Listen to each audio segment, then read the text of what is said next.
Coach Bree. Good afternoon. How y'all doing? Is it just What's us? up? Can you see me? Can you hear me? Yeah, I can see you. I can hear you. How you doing? I'm doing well. Happy to be on here today. Thank you for having me. Of course. It's just gonna be us two. No, our viewers, they don't see us. They don't join the Zoom. They see us on YouTube. Okay, so as we do this, and then you post it on YouTube, and then they'll see that. Yeah, it's like maybe like a 10, 15 second lag, but we streaming live on YouTube now. So I got the comment section up here now. So I'll be watching the comments, let you know if you get any questions or anything like that. But yeah, no, we live. Okay, cool. So, the purpose of why I wanted to come and speak to some of the youth is because I see every day, especially our student athletes. They are, you know, all stars on their team, on their high school team. They have a good AAU seasons back to back. They've been playing AAU from the time they were 6 until they're in high school, and then their senior year. And a lot of times, our student athletes, especially, they just don't have the resources. They don't have. There's not a capacity of people who know what the NCAA process is. There is not a lot of people who are explaining to kids what the NCAA process is. And the biggest thing is the communication with the high school coaches versus the AAU coaches don't have a relationship. So you have a kid that goes through their whole high school career and their coach don't have the conversation with the AAU coach who they play with for majority of the summer. What coaches are looking at them? What coaches are scouting them? And this process honestly doesn't start to happen until junior year when it's like people are scrambling to get into schools. So a process I just wanted to talk about was where do you go when you are entering the ninth grade? What are the steps you should take when picking a school? For me, I graduated from Baltimore City High School. I then got the opportunity to go to a Division I school called UNC Asheville, and then I later transferred to a small Division II school called Tuscum College. So I have experience on the Division I level and experience on the Division II level, both on the court and off the court experiences on how those situations shape my life and passion, and how it helped me to be able to basically pay it forward to pass the information along to those that's coming after me. So first, we can kind of start off with picking a school. My suggestion to people is, you know, Coach Bree, I hate to interrupt you. I'm so oh sorry. yeah, Could you take us back a little bit and just kind of like formally introduce oh, yourself I'm sorry. first? I Yeah. apologize. No, it's okay. It's okay, man. It's cool. It's cool. It's cool. Just kind of like formally introduce yourself. Tell us a little bit about, who you are, where you are, and then, let's kind of go into that because I think people would be interested in knowing some of the great things that you're doing like already. Okay. So my name is Briera Barksdale. I am a physical education teacher, and I do have my own basketball company called Girls Getting Better Basketball. The mission behind Girls Getting Better is to constantly be promoting and engaging with young student athletes, especially particularly girls, and getting them to the next level. I always tell parents, before you go into the AAU route and spend thousands of dollars, you want to make sure this is one, something that your kid is going to be committed to doing. And two, you want to make sure this is an investment that you think will help the betterment of your kid get into college for free. I always explain to parents that the process of becoming an elite athlete is to ultimately go to school for free. So that's the whole thing behind Girls Getting Better. the evolution of girls getting better and promoting elementary school, middle school, and high school and collegiate level girls is to also transition and make an easy transition for them to whether that's a AAU team, a high school team, or transition into college. The umbrella of girls getting better is like the evolution of a girl beginning basketball, then maintaining her skills and sustaining her skills to becoming an elite athlete, to also transforming and transitioning into a collegiate athlete. So under the girls getting better, I have a basketball league called the Barksdale Women's Invitational, which our inaugural season was last summer. It We housed 7 teams last summer for the first time.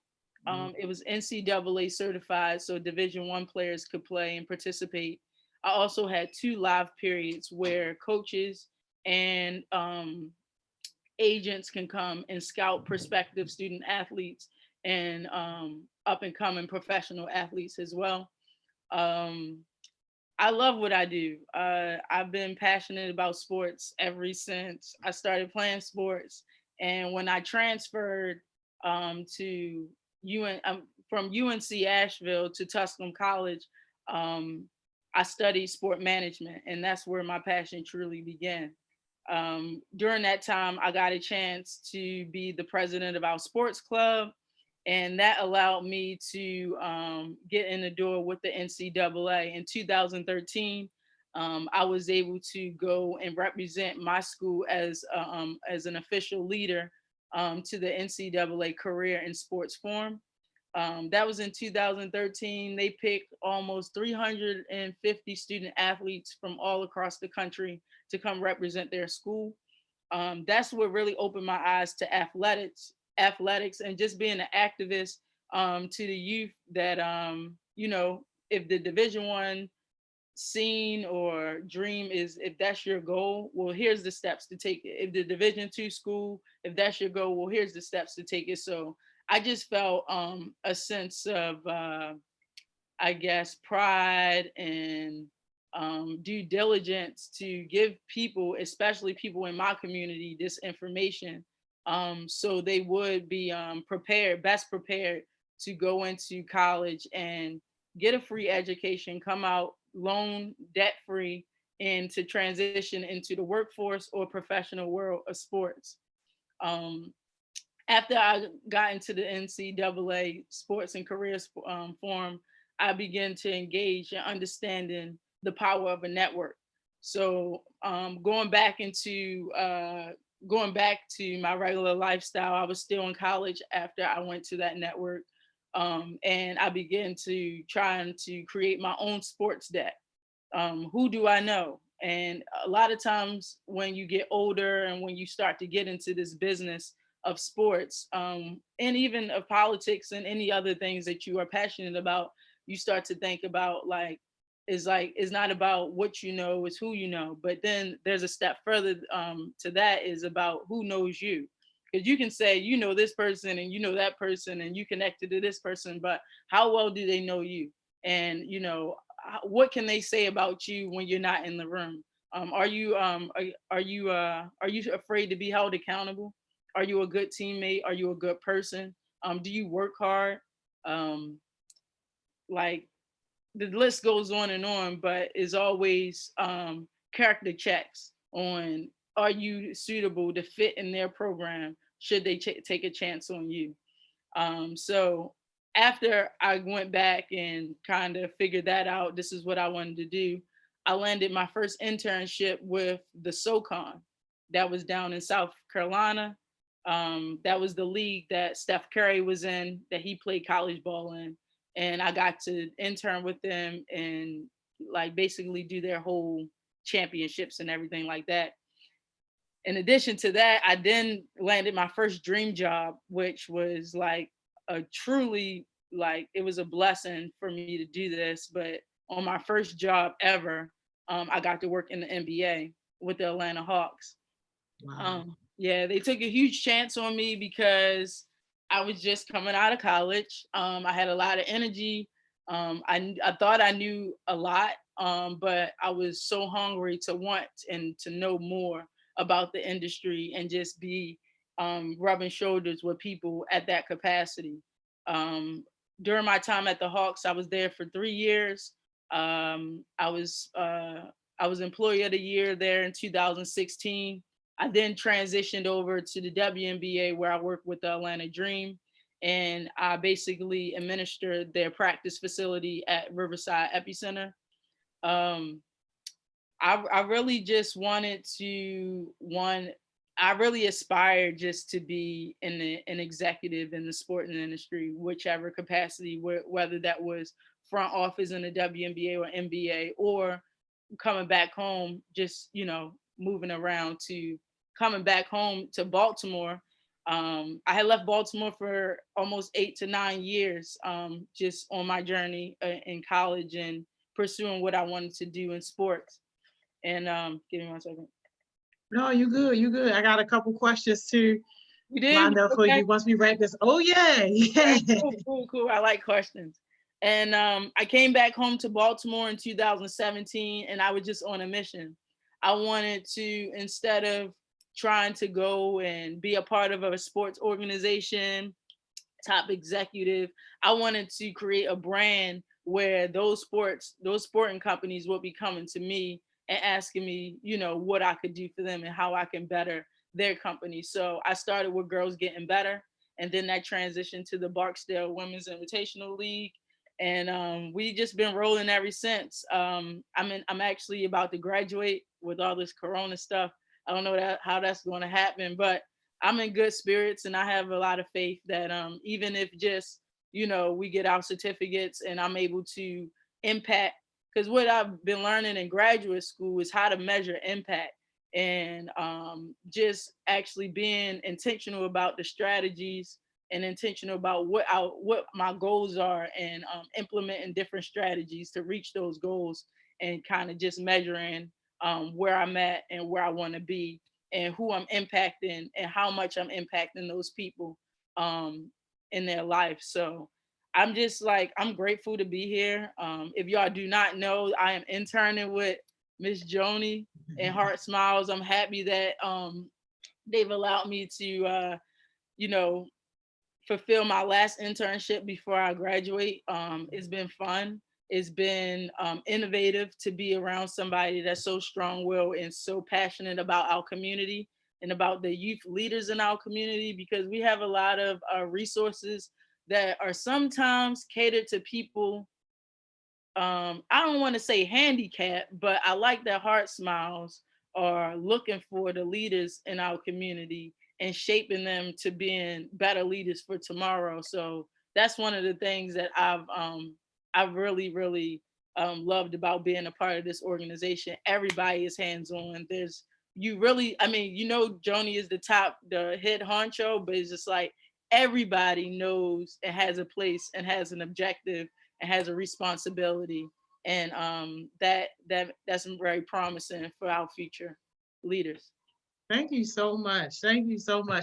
Hey, y'all, I see your comments. I'm about to ask Miss Bree your comments right now, Coach Bree, and then we're gonna let her get into more of like this actual process. Got it. So, the first question is, have people ever doubted you, and how do you deal with situations like that? And do you still get in contact with people that have doubted you and did you wrong? Oh yeah, that's just the name of the game. A part of being a leader is being able to get over adversity. So there's no part about your journey, my journey, your friend's journey that won't have any adversity in it. So you just have to go in when you doing and you on your journey and you following your dreams. You have to understand that adversity is going to come, whether that is just a stumbling block in what you're trying to do, whether that's mentally you just holding yourself back, or just resources. Maybe you just lacking resources.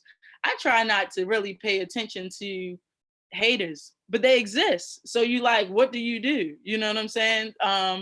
the thing you do is you keep thriving and you continue to move forward in a way that you're not affected by them, because one thing about haters, they never going to be in your face. It's more like an energy where they put stuff in the air and you may feel it, but you just have to be mentally strong and mentally tough to kind of overcome those different barriers of adversity. But yeah, I have a lot of haters, but that is literally what motivates me to continue to keep on going. Just I would say, even in my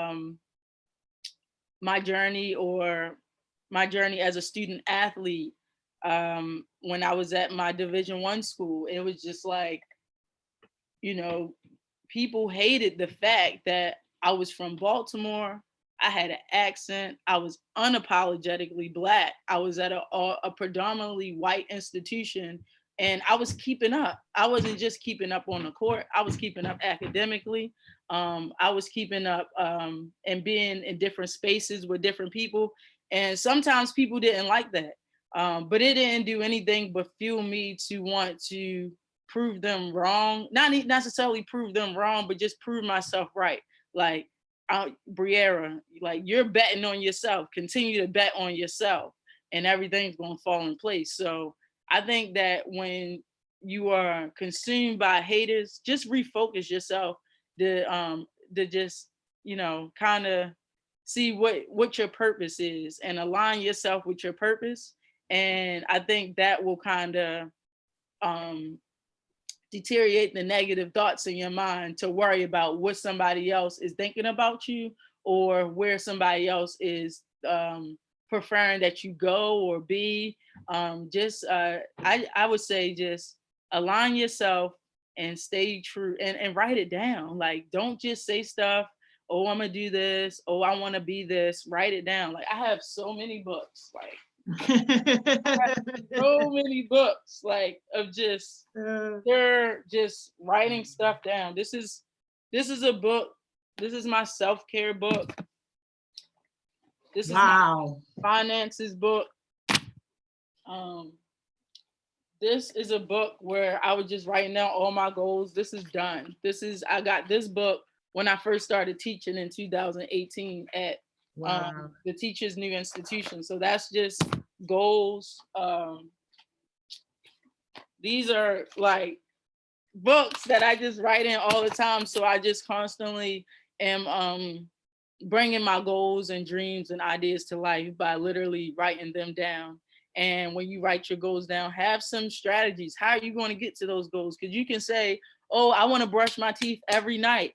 You know what I'm saying? But what happens if you're tired that night? What happens if, you spend a night over somebody else's house and you don't have a toothbrush? Like, well, how are you going to overcome those different things, those different goals, without strategies? Awesome. That stuff sounding familiar, y'all? It should be, especially if you've been on some of the other success sessions. So you've been hitting on a lot of key points. All right, our next question is, Coach Bree, how different is the NCAA from the NBA and the G League? So it's very different. The NCAA is predominantly for student athletes.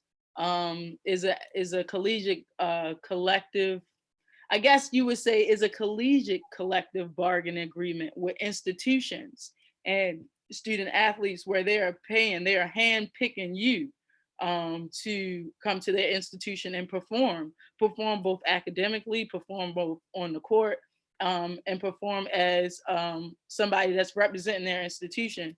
Whereas the NBA is for professional athletes who get paid for competing.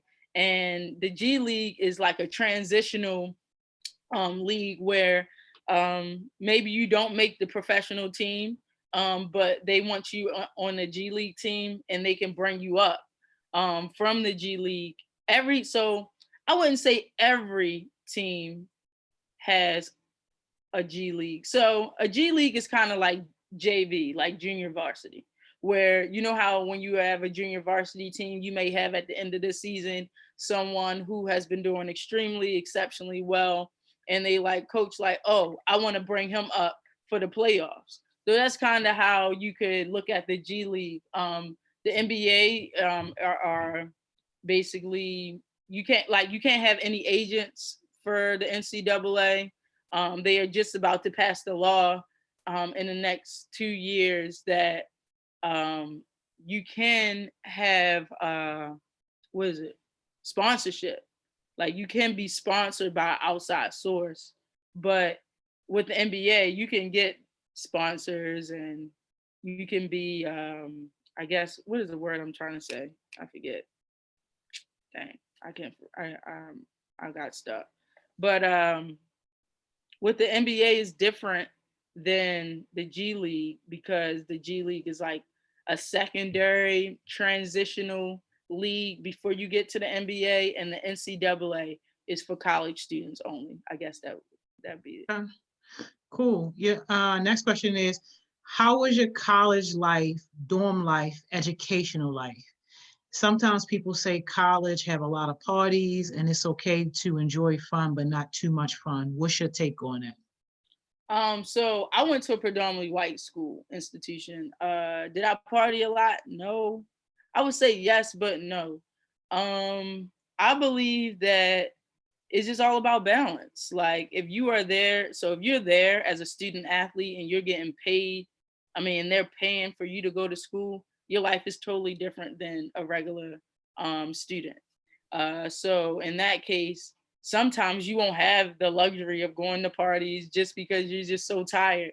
A day in the life of a student athlete, I would just tell you, like one of my semesters, um, 6 a.m. weights. And 6 a.m. weights mean you are there at 5:45. You may go to breakfast with your team at 8 o'clock. You may have a 9 o'clock class. After your 9 o'clock class, you may have a workout, individual workouts with what your whatever position you're at for an hour, and then you might have another class after that. It may be days you may have to bring your lunch to class or pack and go with a lunch because you just have so many things that you're doing throughout your day. And then you may go to lunch, go to your 1 o'clock class, and then by 5 or 6 o'clock, you're back in the gym with your team practicing again. Weights usually go 2 to 3 times a week.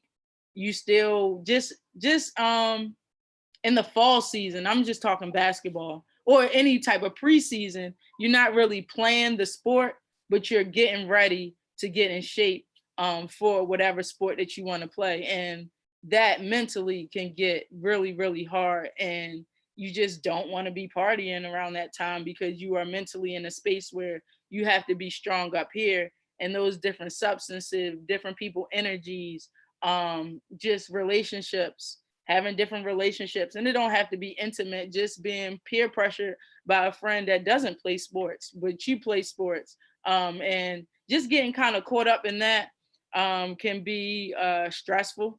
It can lead to you not being as focused, and that could lead to you not having your scholarship because it used to be you would have your scholarship. Once you had a scholarship, it was guaranteed 4 years. But by the time I was in school, and that was, I think, 8, 9 years ago, when I was graduating out of high school to go into college, it was just a 1 year thing. It wasn't a whole 4 year thing. It was just 1 year. At the end of the year, they renewed your contract. Or if if you wanted to transfer, whatever the case was, they renewed it, and it was a 1 year every year thing. So for me, partying was partying wasn't and it wasn't it wasn't priority on my list, but I love to have fun.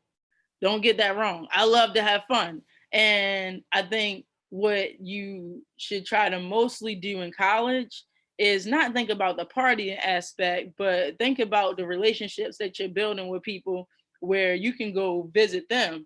Maybe it's a spring break or a 3-day weekend. Maybe you don't want to come back to Baltimore, but I have friends that lived in like Virginia, Botetourt, Virginia. I have friends that lived in like Myrtle Beach, so we would go down to the beach and see them. So I have friends that lived in Nashville, small towns, small kind of hick towns, but I got to experience that. I had friends that lived in South Carolina where they were super, super country. And like, it was just crazy to see that people were actually this country and really have farms and really do agricultural stuff to the max. So it was just to have those experiences throughout colleges and to create those experiences with people with that's different than you, I think is the most beneficial thing for people to do. So not necessarily partying, don't make that priority, but just maximizing on the experiences that you can have with the people around you that you didn't grow up with, that aren't necessarily your norm. Yeah, that's awesome. That's awesome. And this next question, I think, is a great question because it's kind of like a perfect segue into you speaking about the process. But this question is, what was all the steps that you took in high school to get to your Perfect. ultimate goal? Yeah, it's a perfect segue. Thank you for that question.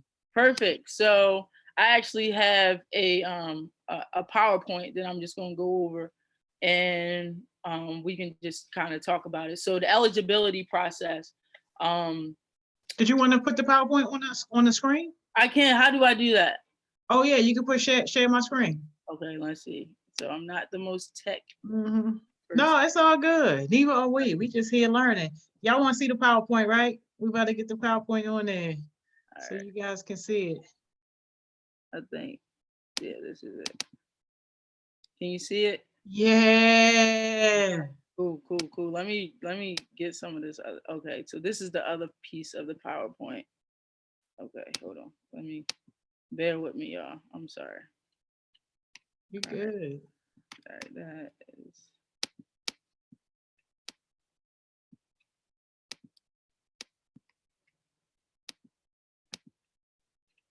okay. All right. So can y'all see that? Everybody can see Yeah. that? All Yeah. right. So what is the NCAA? All right, the NCAA members and national office are dedicated to lifelong successes of college athletes. They're committed to providing pathways to opportunity by prioritizing academics, well-being, and fairness for student athletes. And this is just some fast facts about the NCAA. It has almost 1,100 colleges and university, 98 voting athletic conferences. So what I mean by athletic conferences is like something like the MEAC, the Big South, the Big Ten, the ACC, stuff like that.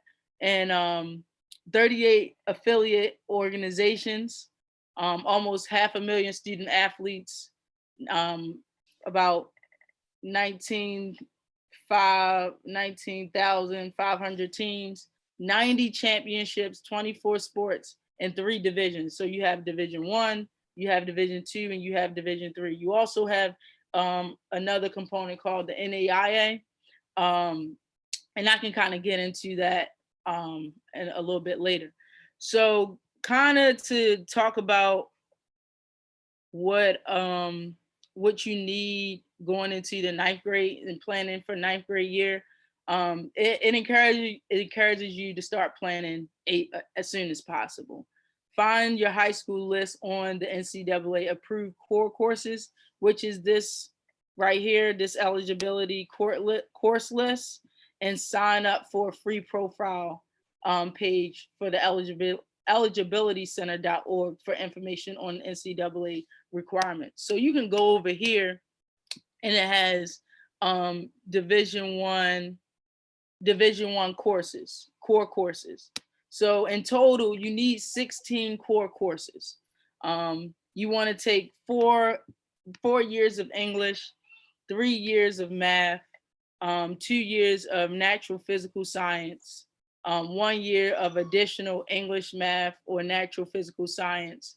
You have to take 2 years of social science and additional courses like a specific language, another language, or religion and stuff like that.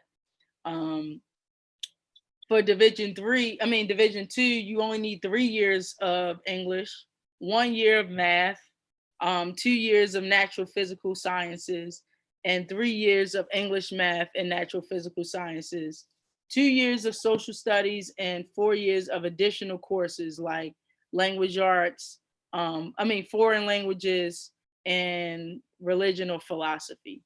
The grade point average, the NCAA Eligibility Center calculates your grade point average based on the grades you earn in the NCAA approved core courses. So they say if you're trying to go Division 1, your GPA needs to be a 2.3. If you want to go Division 2, you need to have a minimum GPA of 2.2. And that's kind of how they grade you. I mean, that's kind of the scale that they'll use to kind of combat your test scores, because you have to take the ACT or the SAT as well, in order to be NCAA certified or eligible. And that's all a part of the eligibility center process right here. So if you click on the eligibility center, I don't know if I can click on it. Oh, I can. You'll go to the website right here, and you can basically, you want to play college sports. It's really self-explanatory. You have it right here. Want to play college sports, create an account is the first step, becoming an NCAA student athlete. Even if you're undecided on whether or not you're going Division 1, maybe you don't have any offers, maybe you still try, maybe you're a senior and you weren't able to play in the playoffs, which you thought was going to get you that edge to getting you a few looks. You might want to just go Division 3 or undecided and create a profile like that. But this is kind of the database where you can come in and create your checklist on what core classes you're taking, and what you need in order to become NCAA eligible. So that's that. Let me go back to this. Give me 1 second. I need to plug in my computer. My cord fell out. That would have been a disaster. It's all good. And some of these things that you're talking about, like these are things that you did in high school, because some of our viewers Yes. are in high school now. Yeah. And asking me specifically, like, what can they do now in high school? Right. So if you're in high school right now, first of all, you got to think to be honest with yourself. Be on, like, do I really want to play basketball, or do I really want to play a sport in college? That's what you got to ask yourself first. Do I really want to make the sacrifices for 4 years to be a student athlete? Because, and I just want to say this for the record, just for anybody out here that's looking and is totally confused, you don't have to. You have to play sports in order to do this NCAA eligibility stuff. So it's not like, oh, I want to go to school to be a writer. What steps do I have to take to be a part of the eligibility process? That's not for you. Just in case we have anybody that's just like confused about that.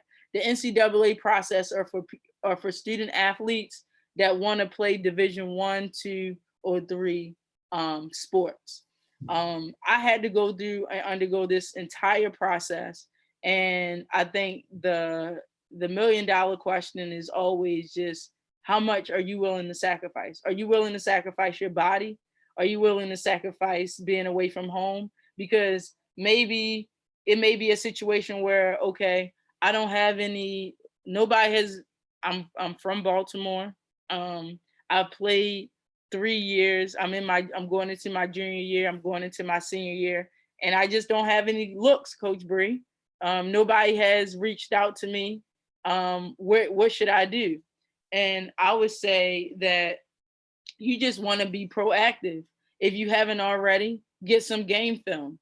Start sending it out to different coaches. Maybe you don't go and send it out to Morgan and Coppin, but maybe you send it out to a Bowie State or a there's another Essex Community College. Maybe you're not ready for the Division 1, Division 2 college experience yet, but you may need some junior college experience before you transition to that. And you may want to go and look into some community colleges that may be flourishing in their program. So the first step is knowing your lane. If you're not being recruited right now and you feel like you're a junior and you're senior, you need to find other ways to fuel your passion. And that may be going and, getting some film and breaking it down and sending it out to people on your own. Um, the next step is if you are being recruited by people and you don't have your grades together and you like, I'm a junior, I'm about to be a junior next year, but I don't even know if I have 2 years worth of natural physical science. What is natural physical science? So you need to be basically, when we get back in school or email right now, just talking to your counselors and getting your transcripts and lining your transcripts up with the NCAA eligibility center requirements and going through them and seeing what you have already and what you need to have by by your senior year, essentially. Because some of this stuff, if you are taking algebra 1 in ninth grade and you fail it, and then you didn't do summer school, and you thinking, well, how am I going to get an extra math in by my senior year? It's just it can just get a little tricky. So my advice is to constantly be putting these core courses versus what you have on your resume or your transcript, and kind of go eye to eye with both of those to kind of see where you are in that process. So that would be like my advice for that. That's So awesome. Thank you. Yeah, you got a bunch of questions backed up. I'm gonna try to, yeah, y'all. Promise y'all, we're gonna try to get to all the questions. I know our time is winding down, and we definitely want to get through Coach Bree's PowerPoint so that we can get you guys this information. yeah, and I can also send you all of this stuff. So if you want me to email you this, I can email and you can send out a blast or whatever. I am not here to withhold any of this information. I want all of you to get this information. And when I send it to you, your due diligence is to read. Okay. Y'all hear that? Don't not read. Read it. Take time to digest this information and get familiar with it. Because if you are serious in playing Division I basketball, you're serious in playing Division II basketball, you don't want your senior year to come up and you may have to go to JUCO because you don't have the grades, or you don't have this, or your SAT and ACT scores don't amount up to this. You don't want that to happen. So I'm going to do my part. I'm going to send all of this stuff to Ms. Joni, but you have to do your due diligence, because we can talk about this stuff and be in dialogue all day long. But if you don't read this stuff and you don't really get your situation and put it towards, what these expectations are, and align them together and try to make a match, then this information is not really going to help you. Yeah. So y'all heard that, right? Y'all heard that.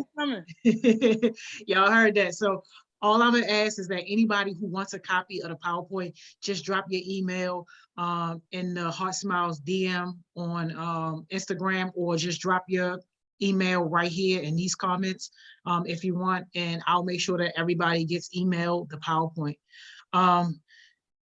Let's do a few questions. We're gonna do a few questions, and then we're gonna try to let Coach Bree get through her PowerPoint, but keep asking the questions, because even after we're done, if there are more questions, I will send her the questions, and then I'll post the answers so that you guys can get answers to your questions, because this is good stuff, and I appreciate you guys being as actively engaged in this conversation as you are.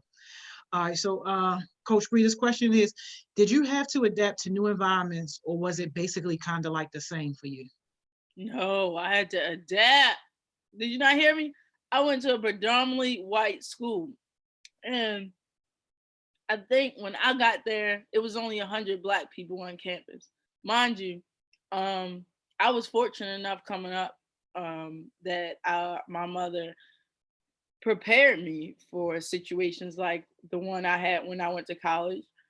Because when I was in transitioning from elementary school to middle school, I was put in a situation where I was the only Black kid in my class. So I was kind of equipped with the tools and kind of the savvy, I guess, persona on ways to deal with those type of group of people. And it was a trying time for me, because you know it's just different when you're not around people who look and act like you, and you may have to adapt. A lot of times I was trying to adapt and conform, but then I got this confidence about myself, and I was sure of myself, that I didn't have to do that. Like I didn't have to conform in their setting. All I had to do was be myself. And I think that, I thank my mom for that gem, putting me in a situation like that early in life, where it didn't matter that I was the only Black girl in the room. I kind of stood my ground. I had an opinion, um, and I stood on my opinion. And I think that, and when you growing up and when you are in certain situations, like being around people that you're not used to being around, is not talking white or conforming to what they got going on. Is basically having a confidence in yourself, where you are confident in the way that you speak, you're confident in the way that you dress, and really clean up, and you just want you just want to always be conforming to your best self, other than being in the room conforming to people that's not like you all the time. That's awesome. The next question is, what were some of the hardships you had to face on your way to success? Y'all know I love that question, man. Oh my God. That's a great question. That is a great question. Hardships. Well, I'll start from the beginning. And I think that when my old teammates look at this, and people look at this, they'll laugh. But I actually, when I started AAU, when I was about 8 or 9 years old, I didn't make my team, and I got cut, and I was heartbroken. It still hurt my heart to this day. But I got cut from my team, and it was crazy because I transitioned from another team to this particular team, and everybody that I transitioned from with this particular team, they made the team except for me. So I was like heartbroken. And long story short, by the time I was 16 years old, on that particular team with the same group of people, with the core main group of people, I didn't realize this till maybe a couple years ago. I was the only one from that team that went to a Division I school by the end. And that was just motivation in itself, is because it was just like, it's not how you start, it's how you finish. And I just always kind of kept that in mind. Just kind of when, even in high school, I know that my junior year, I had got into some trouble. And I had, not only did I get into trouble, after I got into some trouble, like maybe 2 weeks later, I had broke my foot. So my junior year in high school, I missed like one of the top tournaments of like one of the top tournaments to date at that time. And it was just really humbling experience for me, because it was just like, I didn't know the impact that it would have on my career, and I didn't know the impact that it would have on me as a leader, transforming to those different I guess those different setbacks, to actually becoming like, okay, how can I work this in my favor? How can I overcome this adversity or perception of how people are going to look at me, or whatever the case may be, and just kind of get over this hump? And I think for me, it was just kind of going back to when I was, when I had got cut, or, when I was in a situation in 5th grade, when I was, predominantly the only, Black girl in my class. Like, how can I get through these things and be mentally tough through these things that's coming my way? And I think that just the different experiences made me stronger and made me just believe in myself, because at the end of the day, I was getting through it. It wasn't like I was failing and different things was happening to me. I was literally getting through those situations. So I just think that being able to persevere through adversity has been a strong point in my life, because it has happened so many times, and that repetitive trauma, I guess, has allowed me to just, brush things off my shoulder, appreciate things that I do have, not take things for granted, not take relationships for granted, not taking opportunities and resources, not taking blessings that I've had for granted. Like a lot of things people would say fell in my lap, but I feel like they were just, blessings from me just being able to maneuver through negative energy and things that were supposed to stop me. So I just think that having a handle on adversity really can shape you as a leader. I hope I'm answering this question right. Can Yeah, really yeah, yeah, no, absolutely. And it kind of falls into what this next question is too, what you started to say is, what is one piece of conventional advice that you strongly disagree with the most?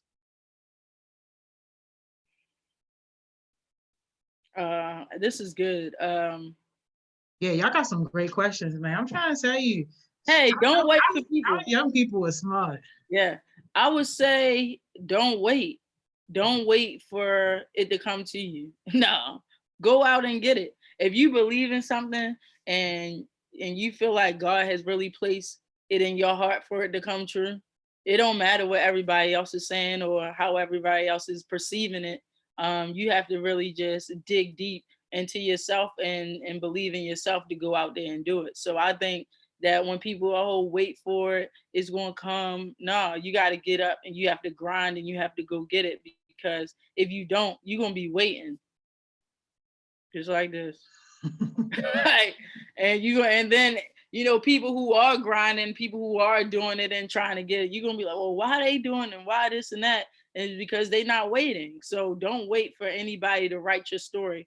Write your own story. Be in control of your own narrative. I've been telling Joni this since I met her, like, man, my goal is just to be in control of my own schedule. Like, I just want to be in control of my own schedule, booking and doing what I want to do. If I want to take a year off just to help HeartSmiles, I don't want to be worried. You know what I'm saying? Like, that's my main goal right now in life. I'm not 30 yet.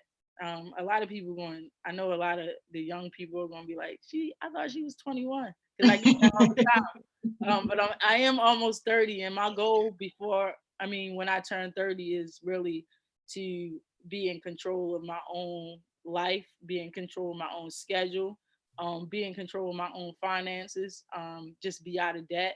And I think that, that's a good, that's a good goal to have, especially in trying times like this. Like, you can't, these days, you can't even depend on a job. You got to depend on your mind and what ways it can innovate to create and make you more money or sustainable in whatever way or capacity that is.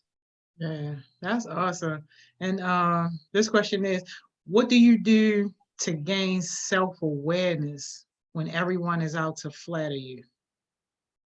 Um, I lock in. I don't do a lot. Like, I I do social media, but I don't do social media, right? Because a lot of times when we doing social media, we get caught up.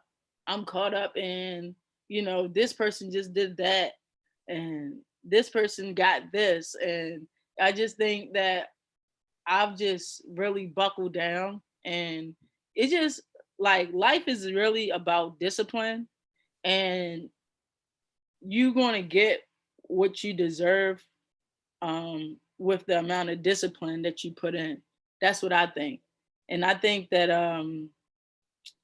you just got to be disciplined. You can't let all the outside noise kind of, get into what you focus on in here. And I think that is the Mamba mentality. This is a great segue to honor Kobe Bryant.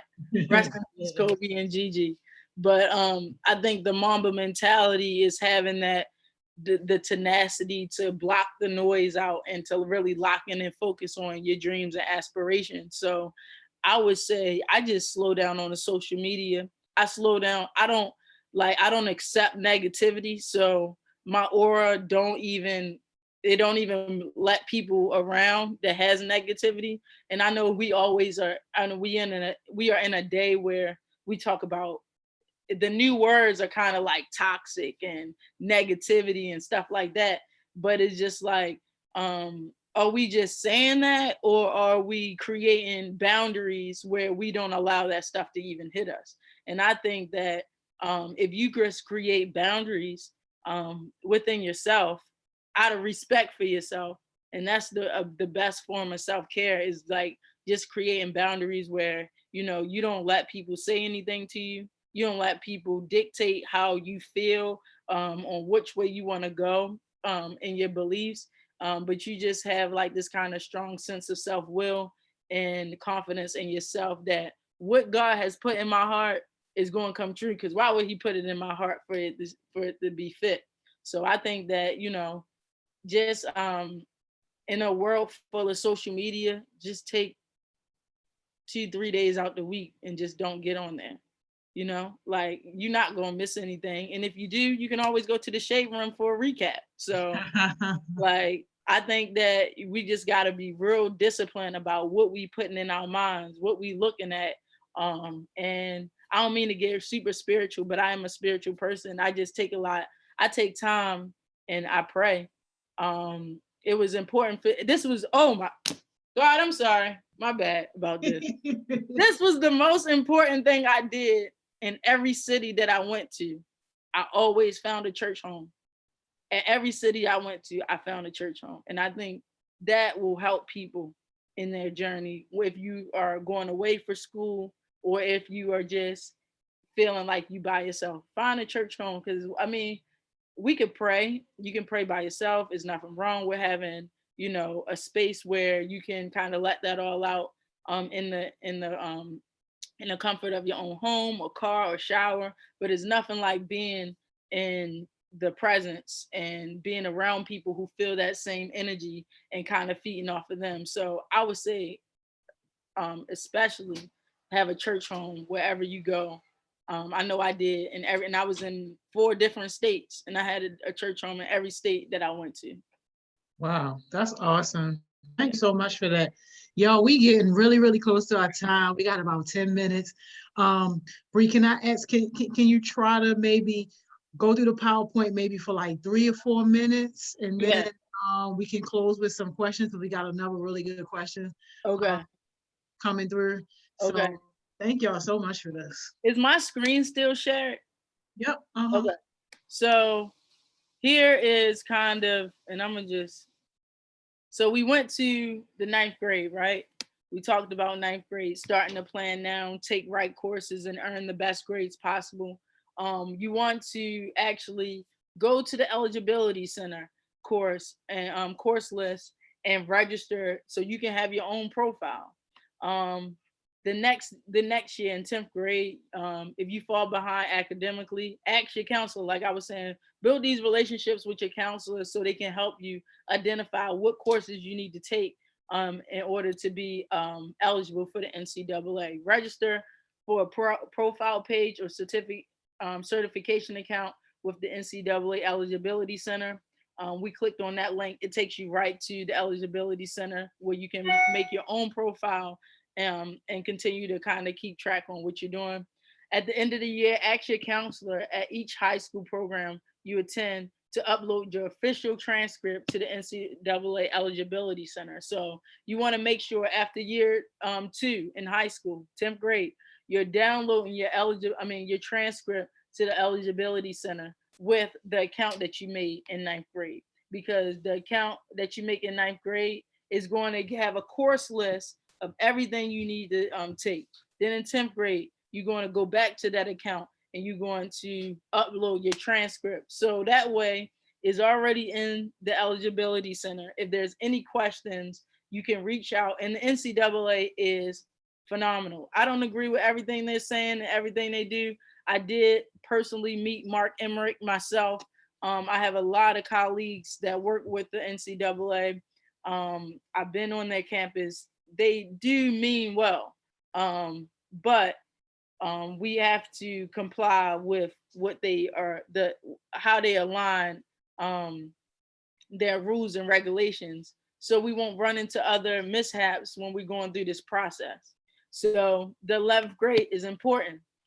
You want to be making sure in the 11th grade you're starting to take your SAT and ACT prep courses. I know that Joni has done a really good job in trying to bring that aspect to HeartSmiles. So take advantage of that.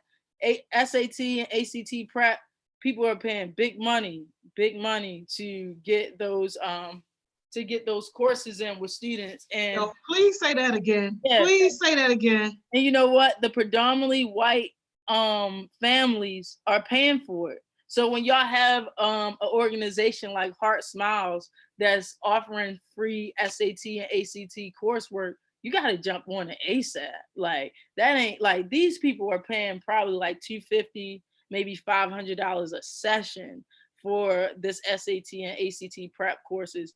And it just it helps with your score, because if you have a high GPA, you don't need such a high ACT or SAT score. But if you have a low GPA, you need a high SAT or ACT score. So you want to check with your counselor in the 11th grade and make sure you're on track to complete the required number of NCAA approved courses and graduate on time with your classes. You want to take the ACT or SAT and submit your scores to the NCAA Eligibility Center using the code 999. Ensure your sports participation information is correct in your Eligibility Center account. At the end of the year, ask your counselor at each high school or program you attended to upload your official transcript. So you want to upload your official transcript in the 10th grade. You want to upload your official transcript in the 11th grade.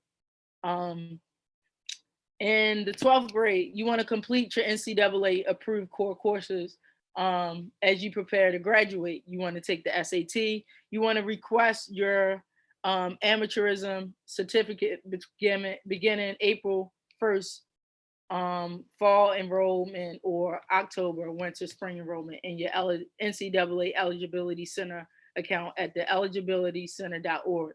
What that means, the final amateurism certificate is basically that you've done all of this stuff and that you are about to go to college. So basically that you've been accepted to a college, or that you are being looked at by a college, and this is also sustainable for you to be going through this process. So after you graduate, you ask your counselor to upload your final official transcript with proof of your graduation of your NCAA Eligibility Center account. Reminder, only students on Division 1 or 2 schools institution request list will receive a certificate. I did have, so this is kind of the 4 courses: English, math, science, social studies, or an additional, same thing, English, math, science, social studies. So you want to have 4 core courses, right? 4 core courses every year, and that just equals 16. I did have another one over here. So we have that, we went through that, eligibility, types of accounts. Oh, this is just going through the dashboard of when you apply or register for your account. The certificate account is a fee of $90. International is $150 to make this an account.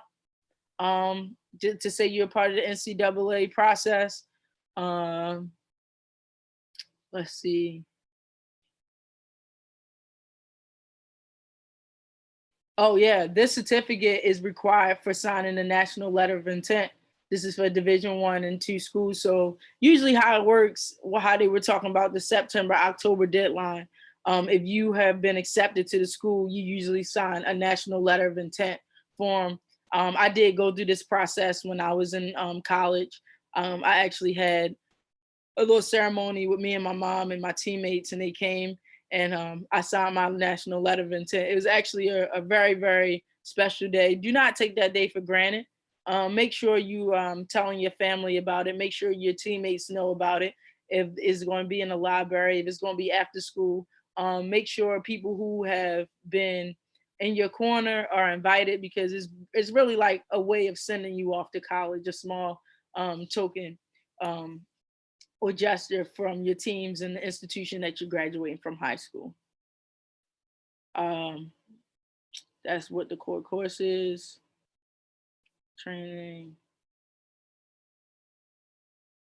I did have another. I have another. Um,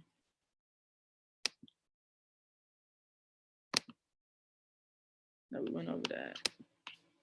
Division 2. I had one focused on.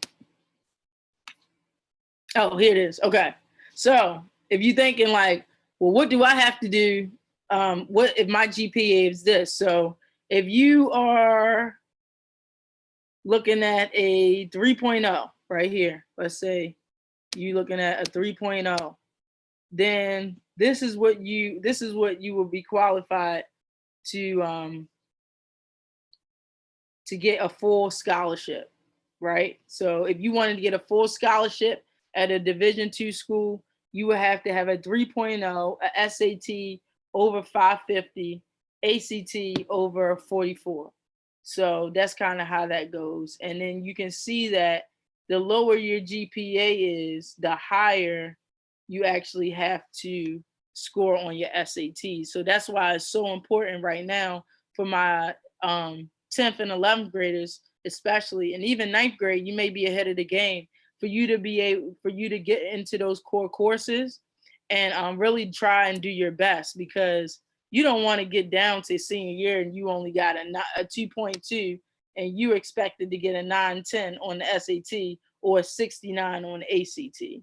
So we just want to be careful about, your expectations of yourself, and really doing your best in your academics, because this is how you get free money. This is how you go to school for free. It's so many people that get out of school and owe $50, $100, $150,000 a year. I mean, in student loans, and this can be prevented if you are a student athlete and you go to school for free.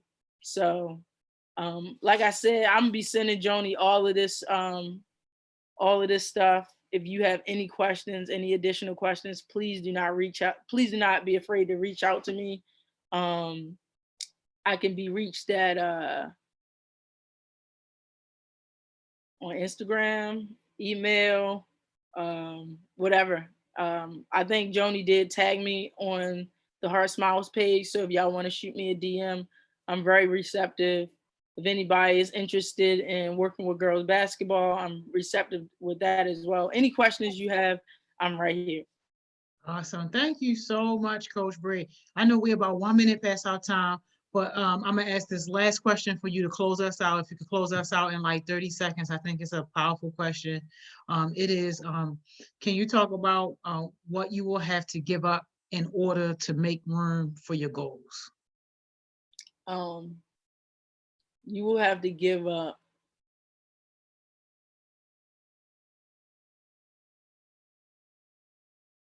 because we are we talking to younger people.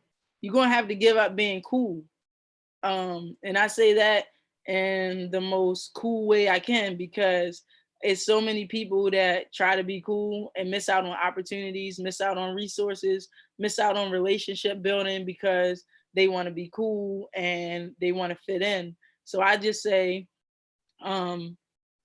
if you really want to dive into your dreams and aspirations, you have to be disciplined enough to not be too cool to follow your dreams and aspirations, because the too cool stuff is just how people get caught up, and you have to get dirty with what you want in life. Sometimes you gotta get your hands dirty not doing anything illegal, but just doing things that somebody else wouldn't do to achieve the same goals and aspirations that you would like to do.